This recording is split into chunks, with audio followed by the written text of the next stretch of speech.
Jiggy! Adrian Russell froze. At the sink, crying like something inside her had broken, was a woman he didn't recognize. Her back was trembling, her hands gripped the counter, and wrapped around her like he'd been born there was Joe, his son. Legs locked around her waist, arms around her neck. Adrian's voice caught in his throat.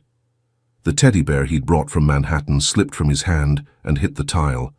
3 weeks away, and this is what he came home to. Not a daddy, not a hug, not even a glance. Just his boy, clinging to a stranger, crying like the world had ended. The woman turned slowly, tear-streaked face, eyes red and swollen. "I'm sorry, sir," she whispered. "He won't let go." Joe's tiny voice broke through the silence. "Don't take her, Daddy. Please." Adrian's world shifted, right there, under kitchen lights and heartbreak. And for the first time in his life, he had no idea what to say. Adrian hadn't expected fanfare. He knew Joe might be shy after 3 weeks, knew he might need time to warm up, but he imagined something, a smile, a small run toward him, a giggle, not silence, not sobbing, and certainly not this woman. He tried to speak, tried to find his voice somewhere beneath the jet lag and the cold shock, but his mouth stayed dry. His eyes stayed on his son, whose small fingers were now twisted tightly into the folds of the woman's apron. The last time Adrian held him, it was in a glass hotel suite in San Francisco. Joe had waved goodbye on FaceTime, lips puckered to the screen. Now he wouldn't even look at him. "I'm Priscilla," the woman said softly, her arms gently supporting Joe's weight. "We spoke. The agency sent me." He searched his memory. There had been a voicemail. Something about a last-minute change. He hadn't followed up. Joe's shoulders shook. His breath came out in small, broken gasps against her neck. Priscilla didn't flinch. She didn't ask him to let go. She just held him, like she'd been doing it for a while. Adrian stepped forward, slowly. The teddy bear still lay on the floor behind him, forgotten. "I brought this for you," he said, voice unsure. Joe didn't respond. Priscilla swallowed hard. He has nightmares, almost every night." Her voice cracked, but she held it steady. "I stay with him until he can fall asleep again." Adrian felt the weight of those words land in his chest. Heavy, unforgiving. He remembered an email flagged as "not urgent." He never opened it. Joe pressed his face deeper into her shoulder, as if he could hide from the world and from his father. Adrian took another step, then stopped. He wasn't sure if he had the right to come any closer. Before we continue, click subscribe, like this video, and tell us where in the world you're watching from. I hope this video makes you believe kindness comes from the heart. Adrian's jaw tightened. The silence between them felt louder than the sobs. He took a breath, steady, practiced. "Joe," he said again, softer this time. "It's me, buddy. Daddy's home." Joe flinched but didn't move. Adrian's eyes flicked to Priscilla. Her grip on the boy hadn't loosened. He didn't like the way that made him feel. "I'd like to speak to you," he said, eyes narrowing slightly. "Alone." Priscilla's spine straightened, but she didn't move either. "He doesn't want me to let go," she said quietly. "I tried." He cried harder. Adrian stared at her. Why was he crying in the first place? She hesitated, just for a second. Then her voice landed flat, without drama. "Because he told me he wished I was his mom." The words hung like smoke in the air. Adrian blinked. "What?" Priscilla's eyes glistened, but her face stayed calm. "He misses something. I just happened to be here when he needed someone." Joe let out a shaky breath. Priscilla's hand moved gently along his back, almost without thinking. It wasn't rehearsed. It was muscle memory. Adrian took a slow step forward. "I didn't know things had gotten this bad." "You weren't here to know," she said, almost apologetically. "Neither was I at first. I was supposed to just clean." She looked at him now. Really looked.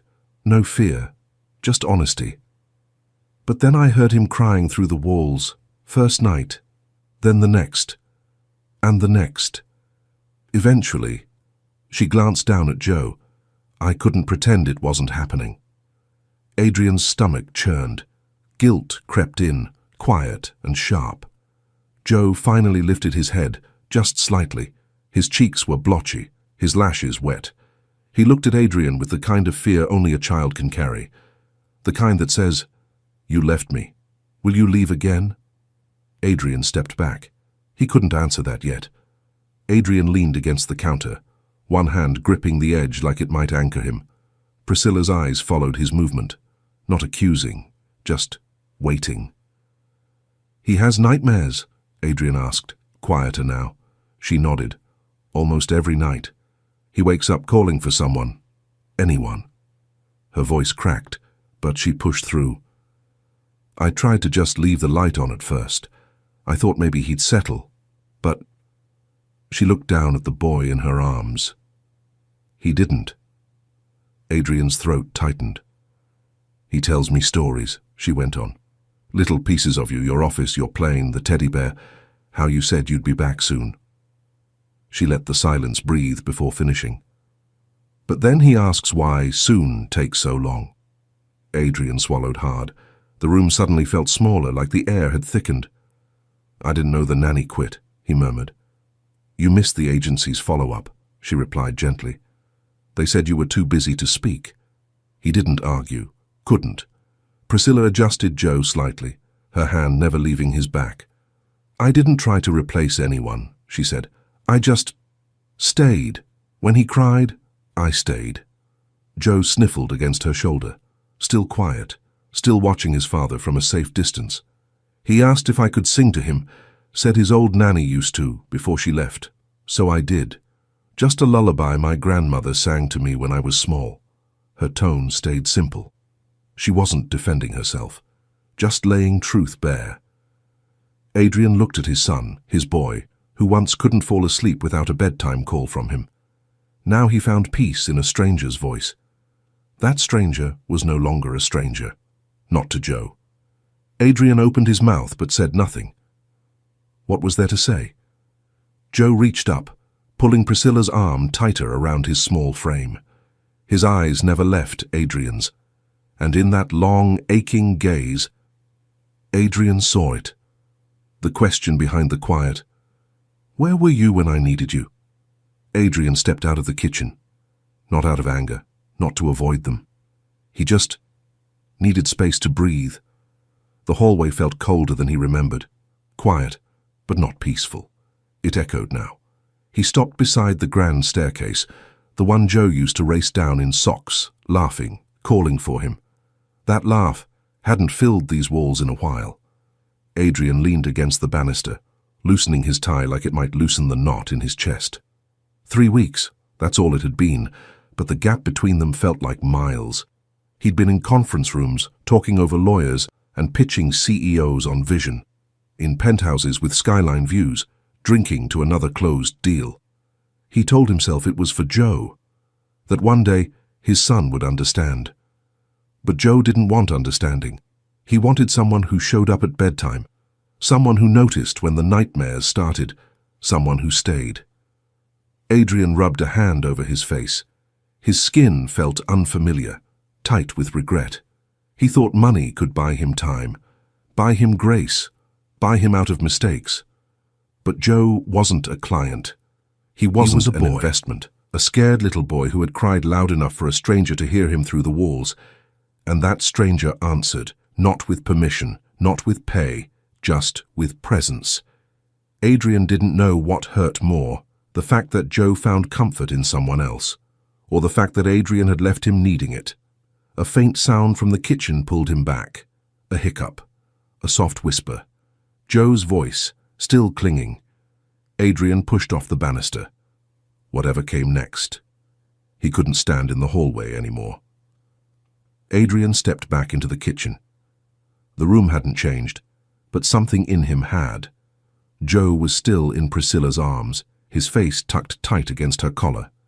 His fingers curled in the fabric like letting go would break something inside him. Adrian paused near the doorway, then slowly lowered himself, down to eye level. No suit, no title, no distance, just a father. Trying. He opened his arms. Not wide, not dramatic, just open. "Joe," he said gently. "Hey, buddy, I'm here now, if you want to come." Joe didn't move. His small body shifted slightly, eyes peeking out, red-rimmed, unsure. No leap, no smile, only silence. Then slowly he began to slide down from Priscilla's hold, one hand still gripping her apron, the other reaching forward like he was testing the air between them. His steps were small, careful, as if the floor might give way. When he reached Adrian, he didn't run, he leaned, pressed his body into his father's chest without a word. Adrian caught him, arms wrapping around him like something sacred. "I'm sorry," he whispered into Joe's hair. "I should have been here." Joe didn't speak, but he didn't let go either. His small arms tightened slightly. Then, barely audible, came the plea. "Don't make her leave." Adrian's throat tightened. He looked up at Priscilla, who stood frozen, hands twisting her apron, eyes wide with fear she couldn't hide. Adrian held his son close, then spoke, not just to her, but to the weight hanging in the room. "I don't want her to leave either." His voice shook. "I thought I hired a maid," he said, "but it looks like he found someone who showed up when I didn't." Priscilla didn't respond. Not yet. But the tears in her eyes said enough. This wasn't just about a job anymore. It hadn't been for a while. The house was still. Joe had fallen asleep curled on the couch, one small hand resting on the teddy bear Adrian almost forgot he brought. In the kitchen, the lights were lower now, softer, less interrogation, more confession.